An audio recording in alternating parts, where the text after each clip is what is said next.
Assalamu alaikum and welcome to Islamic Audiobooks collection and our last lesson of 30 lessons for those who fast, written by Abdullah Qarni, which can be downloaded from qalamullah.com. Let's read. Page 140. Lesson 30. Tomorrow is Eid, the festival of the breaking of the fast. Tomorrow is Eid and Eid is tomorrow. What is the meaning of Eid, and how will it be? Eid is not for one who wears new clothes, or who takes pride in his affluence. Surely, Eid is for those who fear the promised day of reckoning and the owner of the majestic throne. Eid is not rhythms and strings. It is not arbitrary amusement and wildness. Eid is rather an occasion of gratitude to the beneficent and acknowledgement of his favour. It is a time to display His grace and advance in the convoy of believers, strengthening the religion and overcoming the enemies of Islam. The affairs of Eid include: one should eat something before the Eid prayer. This may take the form of dates in accord with the command of Allah, as was demonstrated while fasting. Likewise, the alms for the breaking of the fast, Zakat al-Fitr, acquits the fasting person from mistakes and obscenities committed during Ramadan. It brings happiness to the poor, revives the spirit of cooperation and kindness among Muslims, purifies their souls, and suppresses their tendency towards stinginess. Wearing new clothes and perfumes is one of the practices of Eid. It is a means of recognizing the kindness of Allah Almighty. It involves beautification because Allah is beautiful and He loves that which is beautiful. Eid is a time to display the favour of Allah, as there is a hadith that says, "Verily, Allah loves to see the effect of His favour upon His servant, if he blesses him." It is an occasion to exchange visits, greetings, love and good wishes. It demands contact with relatives, kindness to parents, empathy for the poor, and compassion for neighbours. The Muslim Eid reflects happiness that is governed by the Islamic rules and mores. It enjoins dignified fun, courteous and innocent games, caring smiles, legitimate picnics, and creative stories.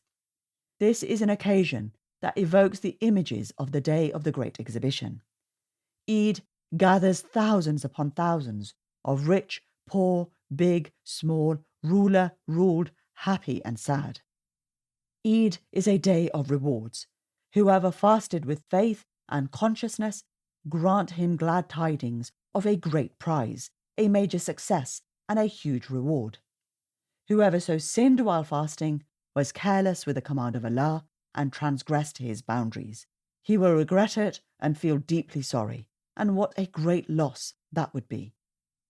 On the day of Eid, there will be two groups of people returning from the prayer. One group has been rewarded and is grateful. Allah will say to them, "Go, you have been forgiven. You pleased me, and I have been pleased with you." The other group is that of the losers and despondent. They will be returned with disappointment, loss, regret, and denial. One righteous man passed by a group of people engaged in vain conversation and having fun on Eid day.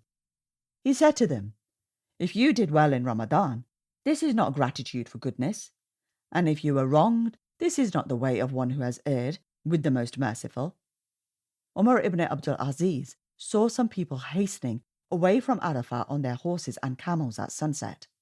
He said to them, "The one who wins not, he who goes fastest on his horse or camel, but the winner is whose sins are forgiven." O Muslim, think about those with whom you prayed last Eid. They included your fathers, grandfathers, beloved ones, and friends. Where are they? Where have they gone? Tomorrow you will receive the prize. Tomorrow you will be given your full recompense in a record of your deeds. Make sure that only good is written in it, and await your greatest Eid, the day when you would win the pleasure and forgiveness of Allah by His permission. He that shall be drawn away from the fire and brought into paradise will indeed have gained a triumph, for the life of this world is nothing but an enjoyment of self-delusion. Quran 3, verse 185. Conclusion. O you who fast, may the peace, blessings, and mercy of Allah be upon you. I entrust you in God's care, the one who does not cause to lose anything in his trust. May your fasting and standing in prayer at night be good. Enjoy what you have striven for. Allah Almighty says, But, behold, as for those for whom the decree of ultimate good has already gone forth from us, these will be kept far away from that hell.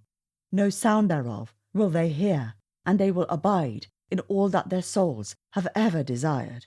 Quran 21, verse 101-2. May Allah make you and I among them, and accept from us all our deeds. Surely Allah knows best, and may His peace and blessings be upon Muhammad, peace be upon him, his relatives and companions. Ameen. Alhamdulillah, that was the end of all the lessons from the book 30 Lessons for Those Who Fast, written by Abdullah Qarni. We sincerely hope that you have benefited from our reading of the lessons. We certainly have, and inshallah we will take these lessons towards the forthcoming year and the years after, as Allah wills. And please do make dua for me and my team and our families. And please also make dua that we can continue making Islamic audio content that is of benefit to us and to you as well. Lastly, we hope you have a great day tomorrow. Eid Mubarak, everybody. And I hope our days are filled with blessings. Assalamu alaikum.